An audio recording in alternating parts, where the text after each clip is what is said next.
আসসালামু আলাইকুম বন্ধুরা, আমি ফয়সাল আহমেদ। আপনারা দেখছেন আমার চ্যানেল কারাটে বয় ফয়সাল। চলে আসলাম একটি নতুন ভিডিও নিয়ে।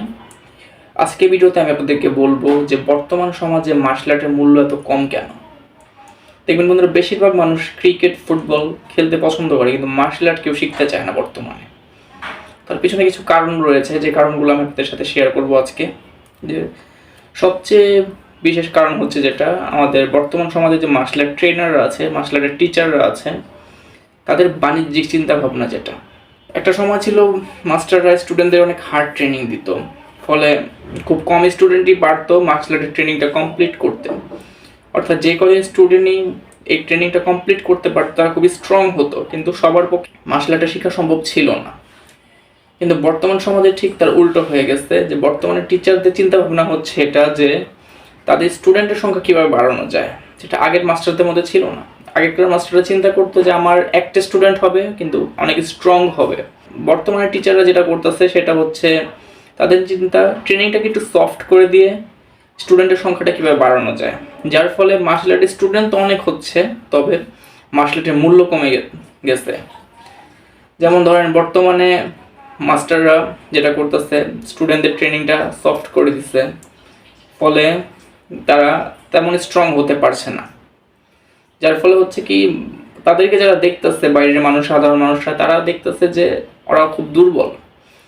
ফলে তাদের মধ্যে একটা চিন্তা ভাবনা এসে পড়ছে যে মার্শাল আর্ট শিখে কোনো লাভ নেই আসলে, কারণ মাস্টাররা তো তেমন ভালো ট্রেনিং দিচ্ছে না, বা যেসব স্টুডেন্টরা শিক্ষা গ্রহণটা করতেছে তারাও খুব বেশি স্ট্রং না। কিন্তু আগেরকার সময় ছিল যখন মাস্টাররা অন্যরকম ট্রেনিং দিত, হার্ড ট্রেনিং দিত, ফলে খুব বেশি স্টুডেন্টরা মার্শাল আর্টের ট্রেনিংটা কমপ্লিট করতে পারতো না, তবে দু একজন যারা কমপ্লিট করে বের হতো তারা ছিল খুবই স্ট্রং। কিন্তু বর্তমানে মার্শাল আর্টের ট্রেনিংটা কম বেশি সবাই কমপ্লিট করে ফেলতেছে। চাইলেই মানুষ এখন ব্ল্যাক বেল্ট অর্জন করতে পারে, চাইলেই মেডেল অর্জন করতে পারে, কিন্তু তারা খুব একটা স্ট্রং হচ্ছে না। দেখা গেল একজন ব্যক্তি ব্ল্যাক বেল্ট অর্জন করলো প্লাস গোল্ড মেডেল অর্জন করলো, কিন্তু সে কিন্তু আসলে অতটা স্ট্রং নয়। তো দেখা গেল তাকে যদি রাস্তাঘাটে ধরেন কেউ মেরে দিল দু একজন ধরে, এখন দেখা গেল সবার মধ্যে একটা চিন্তা ভাবনা ঢুকে গেছে যে মার্শাল আর্ট শিখে কোনো লাভ নেই, যে দেখো মার্শাল আর্ট শিখা ব্যক্তিকে 3-4 জন মিলে মেরে দিচ্ছে। তো আসলে বর্তমান সমাজে যে টিচাররা যদি নিজেদেরকে একটু পরিবর্তন করে, যে বাণিজ্যিক চিন্তা ভাবনাটা বাদ দিয়ে স্টুডেন্টদের ট্রেনিংটা কীভাবে হার্ড করা যায় যাতে স্টুডেন্টরা একটু স্ট্রং হয়, কম স্টুডেন্ট ট্রেনিং করুক, যে 10 জন থেকে 2 জন তৈরি হোক, 2 জন যেন তৈরি হওয়ার মতোই হয়, যেমন স্ট্রং হয়। এখন 10 জন দুর্বল তৈরি করে আমার লাভ নেই। আমি যদি 2 জন তৈরি করতে পারি স্ট্রংলি, সেটা 10 জনের বরাবর হবে, তো এতে কিন্তু আমাদের মার্শাল আর্টের মূল্যটা অনেক বেশি বেড়ে গেল। কিন্তু আসলে বর্তমান টিচাররা সেটা করতেছে না। এখানে আমি কোনো টিচারকে উল্লেখ করে কথা বলছি না, তবে অনেক বড় বড় টিচার আছে যাদের অনেক স্টুডেন্ট, তাদের স্টুডেন্টরা অতটা স্ট্রং নয়।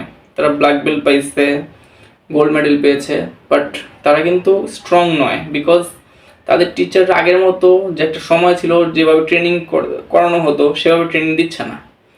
ফলে এই পুরো প্রভাবটা পড়তেছে মার্শাল আর্টসের ক্যারিয়ারের উপরে, মার্শাল আর্টসের ফিউচারের উপরে। তো আমার অনুরোধ থাকবে প্রত্যেকটা সিনিয়র মার্শাল আর্টের টিচার যারা আছেন তারা নিজেদের ট্রেনিংটাকে একটু ডেভেলপ করেন, যাতে অন্ততপক্ষে মার্শাল আর্টের মূল্যটা বেড়ে যায়। একটা ব্ল্যাক বেল্ট যাকে দিবেন সে অবশ্যই যেন ব্ল্যাক বেল্টের যোগ্যতা অর্জন করা ব্যক্তি হয়, যে হ্যাঁ সে আসলে ব্ল্যাক বেল্ট ডিজার্ভ করে, তাকে যেন ব্ল্যাক বেল্টটা দেওয়া হয়। যে কেউ ব্ল্যাক বেল্ট পরে ফেললে তো ব্ল্যাক বেল্টে কোনো মূল্য থাকলো না। তো বন্ধুরা, আশা করি আপনারা বিষয়টা ভালোভাবে বুঝতে পেরেছেন। যদি না বুঝতে পারেন অবশ্যই আমাকে কমেন্ট বক্সে জানাবেন, আমি প্রত্যেকের উত্তর দেওয়ার চেষ্টা করবো ইনশাল্লাহ। আর আপনারা যদি আমার চ্যানেল নতুন হয়ে থাকেন অবশ্যই আমার চ্যানেলটি সাবস্ক্রাইব করবেন, যাতে আমার পরবর্তী ভিডিওগুলো সবার আগে পেতে পারেন। তো বন্ধুরা, আজকের মতো এই পর্যন্তই। সবাই ভালো থাকবেন। আসসালামু আলাইকুম।